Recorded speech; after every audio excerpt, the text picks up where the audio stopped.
자, 이제 얼리얼 엔진에서 그 그라운드, 그러니까 터레인 만들기를 해볼 건데,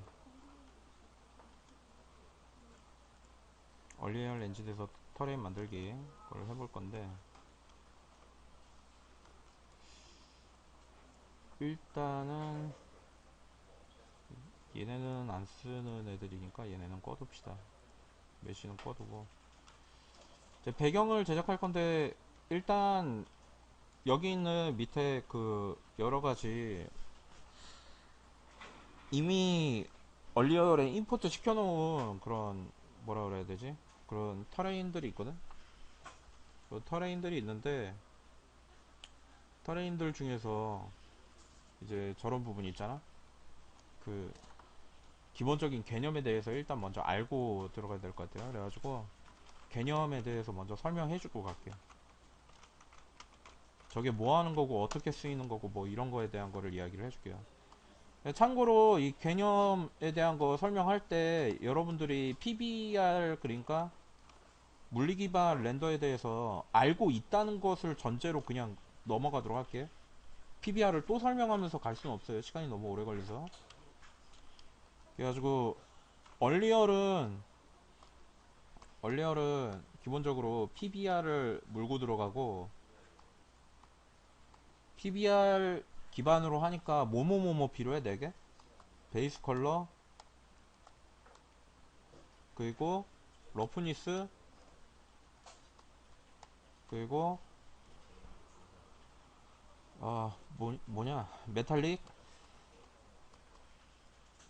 그리고 표면을 표현하기 위한 노말이 필요하죠. 근데 이제 여기서 얼리얼에서 메테리얼을 만들 때 뭐랑 뭐도 같이 딸려 들어가냐면, 스페큘러도 이 수치도 역시 마찬가지로 같이 여기에 첨가시켜서 들어가요. 스페큘러는 뭐 하는 거냐면은 물체가 가지는 고유의 빛 반사량이야. 그러니까 메탈릭은 얼마만치 금속성에 가까우냐고, 러프니스는 물체가 얼만큼 반질반질하냐인데, 스페큘러는 아예 얘가 나타내는 척도 자체가 달라요.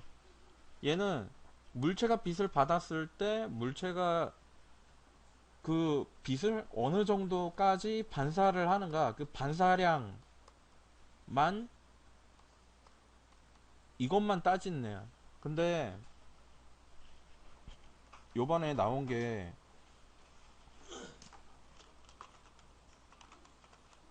여기 보면은 나오죠, 빛 흡수 물질.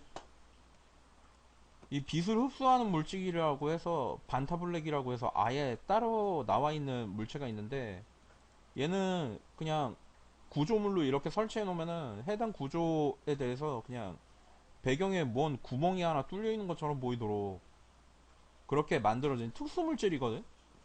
이거를 제외한 나머지는 거의 어느 정도에 속하냐면, 스페큘러가 이 1이, 우리는 이거를 이제 100%로 부를 거예요. 이거를 100%로 놓고, 얼리얼에선 보통 이렇게 써. 1이 100%고 0.01이 1%야. 이게 1%. 근데 스페큘러는 보통 반사를 얼마나 하냐면 0.5가 기준입니다. 이게 무슨 소리야? 50%라는 소리지.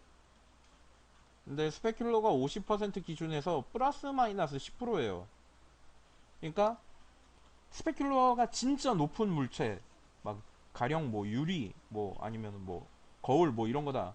그러면은 뭐 0.55나 아니면은 진짜 높으면 0.6대. 그리고 뭐 이게 뭐 고무다 아니면은 나무의 거친 표면이다 이러면은 얘네가 가지는 스페큘러가 0.4, 그리고 엄청난 고무여가지고 완전히 하나도 빛 안 나는 것 같은 애도 0.35를 가져요. 이게 무슨 소리냐면은 차이가 거의 없다는 소리예요. 0.5로 맞춰도 다 비슷하게 보여요. 그래가지고 스페큘러는 0.5점을 기준으로 해가지고 여기를 고정으로 해서 넣으면 됩니다. 메테리얼 제작할 때. 나머지 PBR은 어떻게 하는지 여러분들이 알기 때문에 넘어가도록 할게요. 그래가지고 요게 이제 메테리얼을 제작하는 기본이고, 이거는 우리가 지금 하려고 하는 건 바닥 만드는 거죠. 그러니까 자, 질문이 들어와서 간단히 설명을 하고 가겠는데,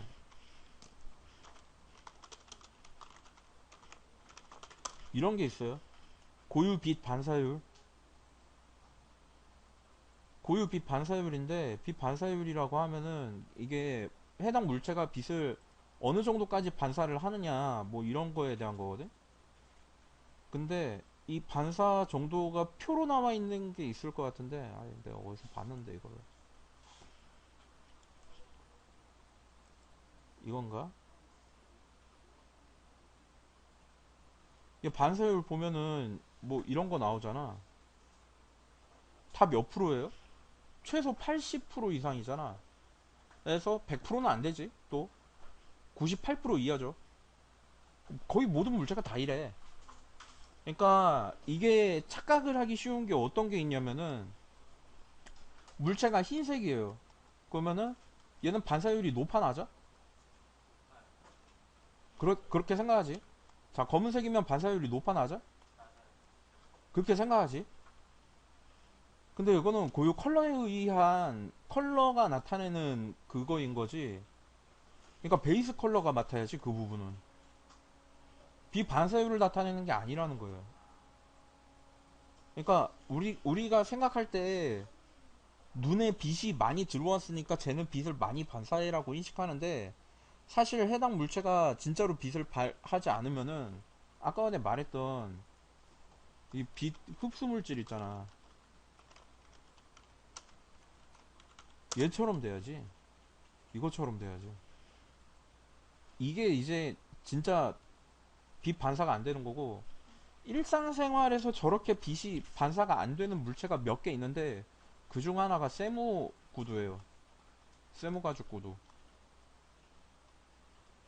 그것도 검정. 이게 한정이야. 이거랑 무슨 뭐 빛을 반사하지 않는 뭐 고무 이러는데, 근데 걔네도 빛을 반사는 하는데 이게 아주 극심한 난반사여 가지고 빛이 몰리지 않고 퍼지는 거지 빛을 반사는 한단 말이야. 이해돼 이거? 그러니까 개념이 어떻게 되냐면, 얘를 현미경으로 확대한단 말이야. 현미경으로 왕창 확대해가지고 이따시만하게 만들어요. 그리고 빛 반사하지 않는 물체와 검은색과 흰색을 놓고 빛 반사를 이렇게 쐬잖아? 그러면 현미경으로 봤을 때는 얘랑 비슷한 반사율을 가진단 말이야. 얘는 정말로 빛을 반사를 안 하고. 근데 이게 멀리서 쫙 멀리 떨어져서 보면은 얘는 색깔 때문에 빛을 하지 않는 것처럼 느껴지고, 얘는 빛을 많이 반사하는 것처럼 느껴진다라는 거예요. 그러니까 색상 자체에서도 자기가 무슨 색상을 나타내고 있는지에 따라 가지고 명도차가, 고유 명도차가 존재할 수는 있어. 밝기. 근데 이게 반사율을 나타내진 않는단 말이야.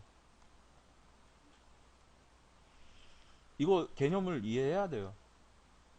그러니까 빛이 가지는, 그러니까 컬러가 가지는 고유 명도지 반사율을 나타내는 게 아니라고. 그러니까 무슨 얘기냐면은, 얘가 만약에 스페큘러가 0.1이잖아. 그럼 러프니스를 앞만 올려도 얘는 빛을 반사를 안 해요. 이해됐어? 예. 그러니까 우리가 알고 있는 걸로는, 자, 이것도 역시 PBR을 여러분이 알고 계셔야 됩니다. 이미 머릿속에 있어야 돼요. 만약에 이게 잘 이해가 안 된다, 그럼 PBR 강의를 다시 듣고 오세요. 자, 여기서 빛이 요렇게 맺히는 게 이게 그거잖아. 러프니스가 빛이 한 요 정도 요거보다 더 작아야 되는데 요 정도 맺혔다. 그러면은 러프니스가 높은 거야, 낮은 거야? 러프니스가 낮을 때지. 이거는 아이고, 이거는 R이 낮을 때, R이 값이 낮을 때, 매우 낮을 때. 그리고 자, 똑같은 게 하나가 더 있는데, 근데 이거는 뭐,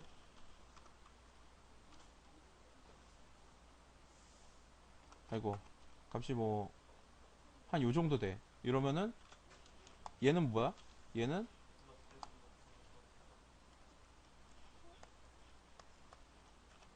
잠깐만, 러프니스는 높죠.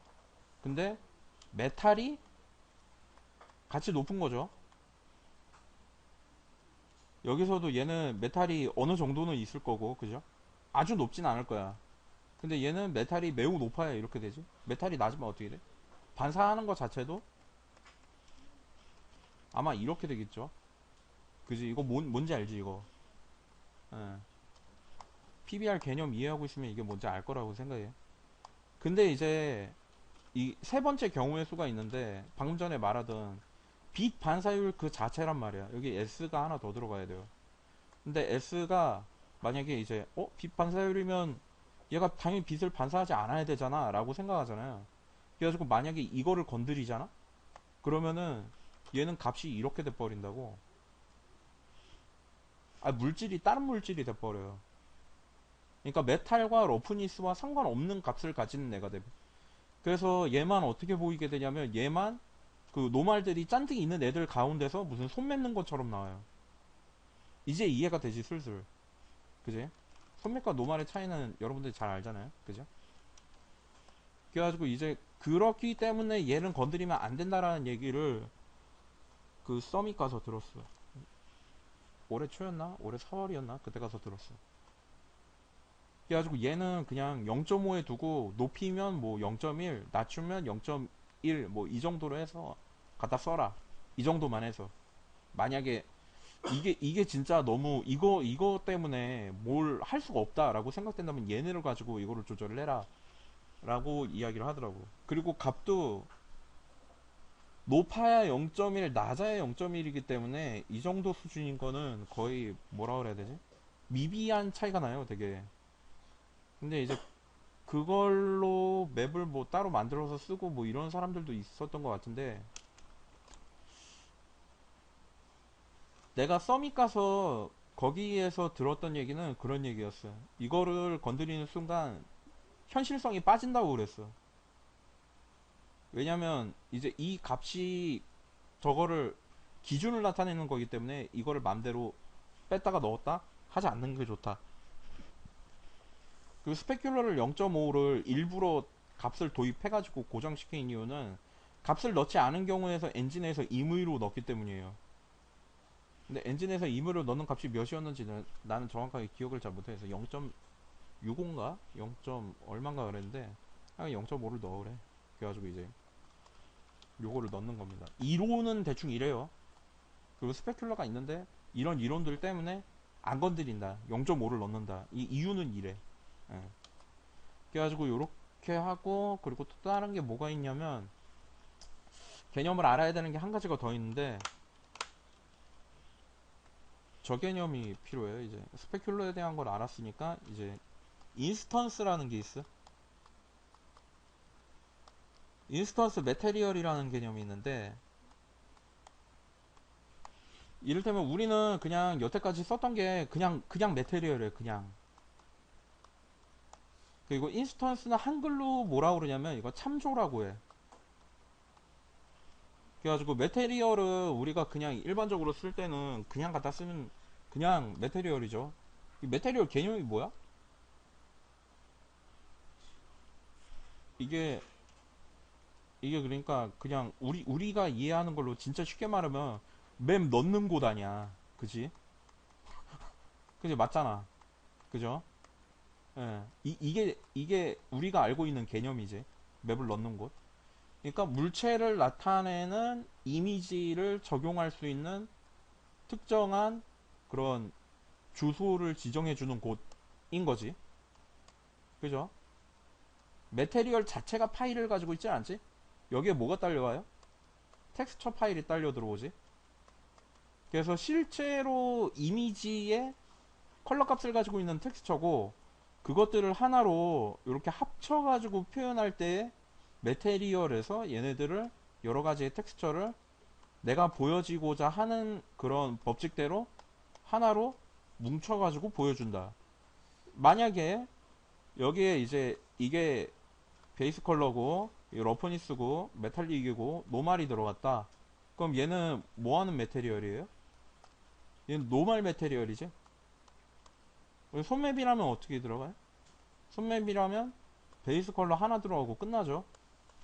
거기에서 이제 하나 더 들어간다고 치면 뭐가 들어가요? 오파시티가 들어가요. 투명도.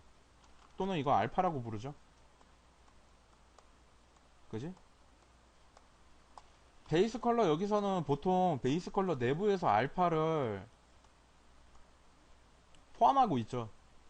그지? 우리 그렇게 제작하죠 보통. 그래서 채널 하나 더 써가지고 여기 RGB 쓰고, 그지? RGB에 플러스 A 해가지고 이렇게 쓰죠. 알파까지. 근데 그 얘네도 보통은 이렇게 쓰는데 이렇게 따로 쓰는 경우도 있고 그래요. 뭐 어쨌든 이래가지고 이거는 손맵이고 쟤는 노말이다. 여태까지 그렇게 배웠잖아요, 그죠? 근데 이 메테리얼을 요렇게 둬가지고 쓰는데 도대체 참조한다는 거는 뭘 참조한다는 건지 잘 모르겠다라고 하는 게 있을 수 있어요. 근데 저희 얼리얼 같은 경우에는 이 해당 메테리얼을 그냥 단순히 이렇게 넣고 끝내는 것이 아니라 우리 얼리얼에서 짤 수 있는 게 뭐가 있냐면 노드라는 게 있어요. 노드라는 걸 짜게 돼요, 여러분들이 앞으로. 근데 이 노드는 뭐 하는 거냐면은 처음에 텍스처가 있어요. 그러니까 간단하게 예를 들어볼게. 텍스처가 있는데 나는 이 텍스처가 어느 때는 밝았으면 좋겠고 어느 때는 어두웠으면 좋겠어. 그럼 이거 제어를 어디서 해야 돼요? 밝게 어둡게 바꾸는 거는 제어를 텍스처 자체의 이 이미지를 변경시키려면은 포샵에서 해야 돼요, 우리는. 그죠? 그게 맞죠? 근데 게임 내에서 동적으로 이게 밝아졌다 어두워졌다 하게 하고 싶단 말이야. 그때그때 상황에 따라가지고. 그럼 그때그때 상황에 따라가지고 이 텍스처의 밝기가 변화되게 되려면 특수한 장치가 필요해요. 그지? 그래야 그게 가능하겠지. 그래가지고 요 특수한 장치를 뭐라고 부르냐면 얘를 이제 뭐 노드 뭐 이렇게 부르는 거지. 그래서 노드들에는 종류가 굉장히 천차만별인데 처음에 이 노드 짤 때 시작할 때는 어떤 게 있었냐면은 여기 포토샵에 보면 이미지에 보면 애저스트먼트에 있는 이 조정 레이어들 있잖아. 얘네가 주류였어요. 거의 다. 뭐 레벨, 뭐 커브, 아니면 뭐 휴, 아니면 뭐 컬러 밸런스, 아니면 뭐 인버트, 뭐 뒤집기, 뭐 이런 게 있었어요.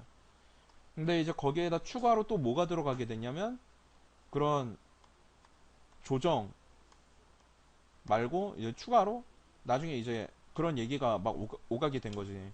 야, 텍스처에서 이 밝기만 조절하는 게 아니라 부분 부분에 무슨 더러운 효과를 넣도록 알파도 추가해줬으면 좋겠다. 특수 효과에 대한 이야기가 대두되기 시작했어요. 그래서 그 특수 효과도 나타내기 위해서 노드가 추가가 됐어. 그 노드는 어떤 노드들이었냐면 요런 노드들이에요. 포토샵에 있는 이 레이어 합성 옵션. 그래서 합성에 관련된 노드가 추가가 됐어. 이거 두 개를 추가하니까 노드로 짜는 이 메테리얼이 정말 강력해진 거예요. 근데 이제 욕심은 또 더 생기는 거죠, 계속. 욕심은 계속 더 생겨가지고 이제 여기에서 뭐까지 들어갔냐면 저런 UV를 다루는 그런 옵션들이 더 달라붙게 된 거예요. 이건 뭐냐면 이걸 뭐라 그러지? UV 애니메이션? 그것도 이제 여기 들어가기 시작했어. 그리고 UV 애니메이션을 하려면 UV 좌표에 대한 시간대별 변화에 대한 거를 노드로 짤 수 있어야 돼요. 그래서 그 옵션도 또한 들어갔어요. 그러니까 사실 여러분들이 이거 노드 있잖아. 이거 노드도 만약에 여러분들이 이거 막 맥스 1 막 쓰고, 그죠? 마야도 막 나오자마자 쓰고, 그죠? 그리고 얼리얼 뭐 지금 4잖아, 얼리얼이. 근데 얼리얼도 뭐 여러분들이 1부터 썼다. 그러면 이거 있잖아요. 이거 시시각각 뭐 2달에 한 번, 3달에 한 번씩 패치되는 거 보면서 배웠으면 됐을 거예요. 근데 지금 여러분들은 어떻게 돼 있냐면은 우리가 이제 엔진이나 프로그램들이 출발점이 여기였단 말이야. 대략 15년 전에서 20년 전이에요. 그때부터 쌓아진 기술을 한 번에 다 배워가지고 이게 많아 보이는 거예요. 그래서 사실은 이렇게 하나씩 들어간 거야. 처음에 이전 옛날 버전 엔진들 보잖아요. 막 이런 거 없어, 이런 거. 하나도 없어 이런 거. 그 보면은 막 노드도 겁나 단순해. 이거 더하기, 이거 빼기, 뭐 이 정도밖에 없어요.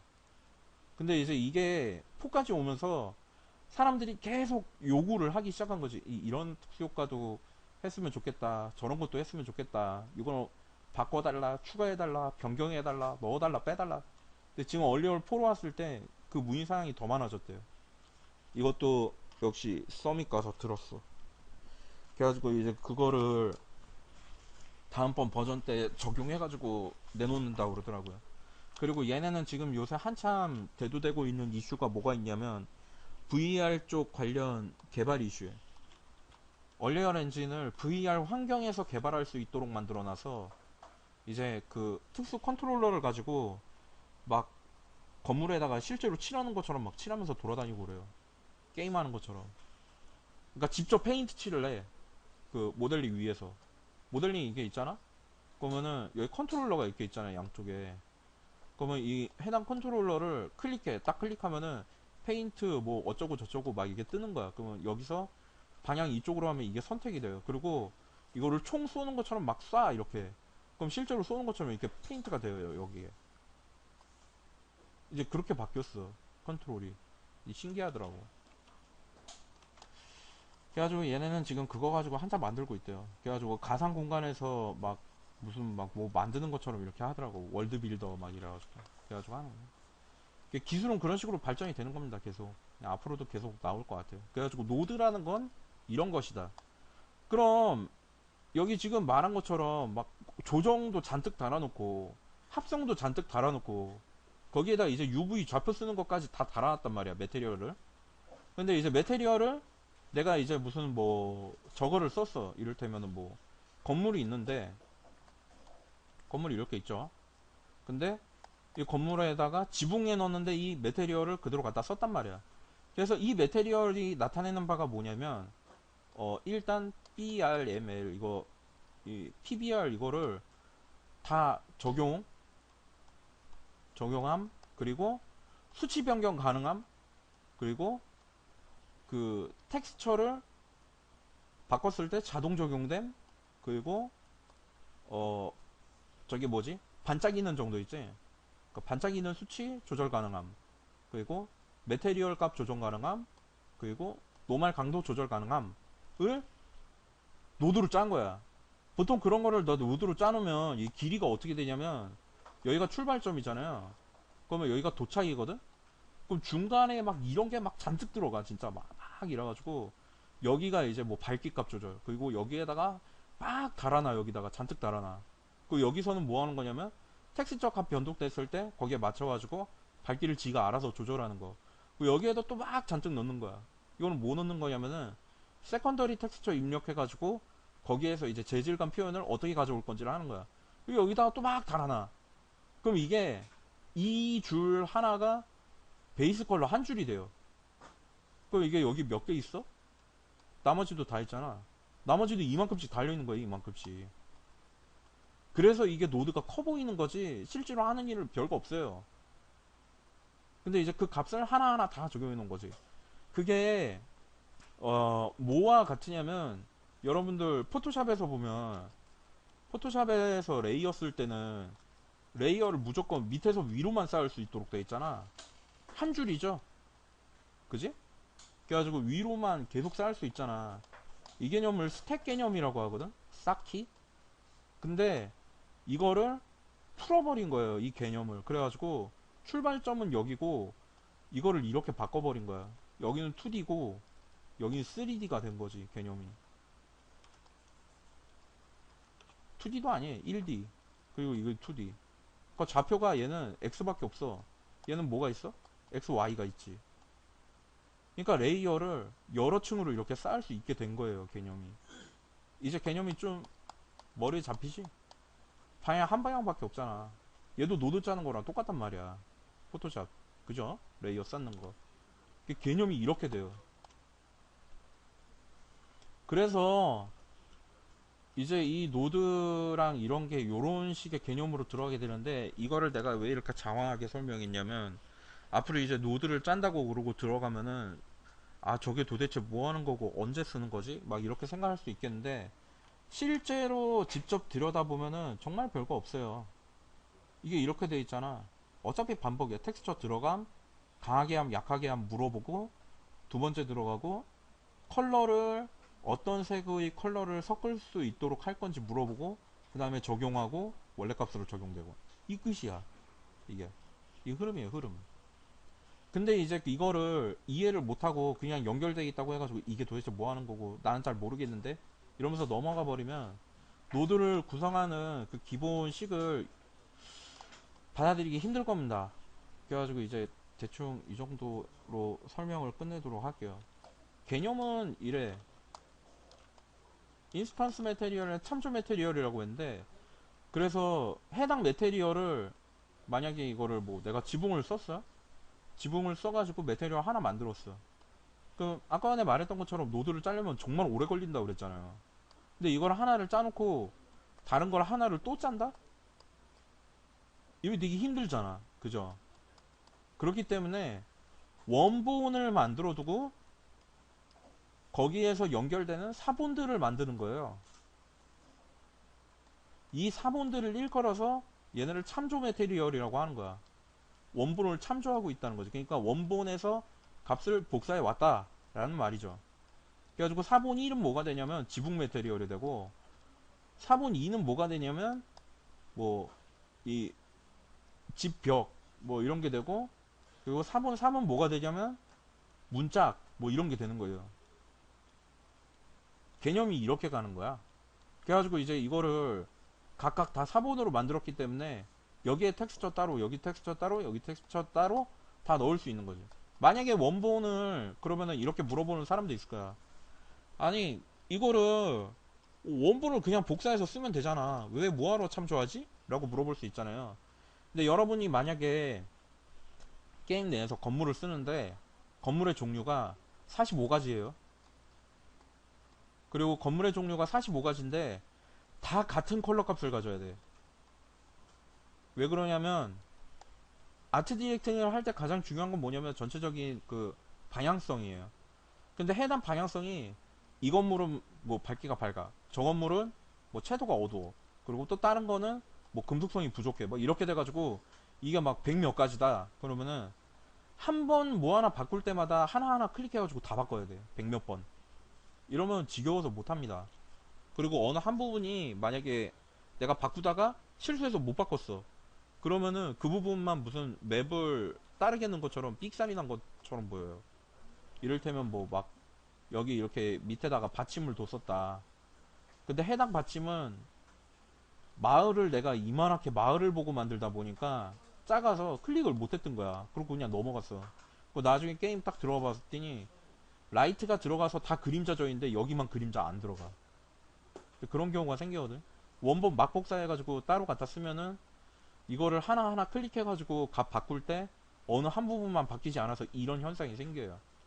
게다가 이게 정리도 더 편한 게, 이런 메테리얼들의 종류를 하나로 몰아가지고 따로 만들어 두면은 뭐 40 몇 가지가 있건 60 몇 가지가 있건 100 몇 가지가 있건 하나로 다 통합해서 다 수정할 수 있다. 이게 엄청난 장점이 되는 거죠. 하나만 고치면 나머지 다 적용되니까. 그지?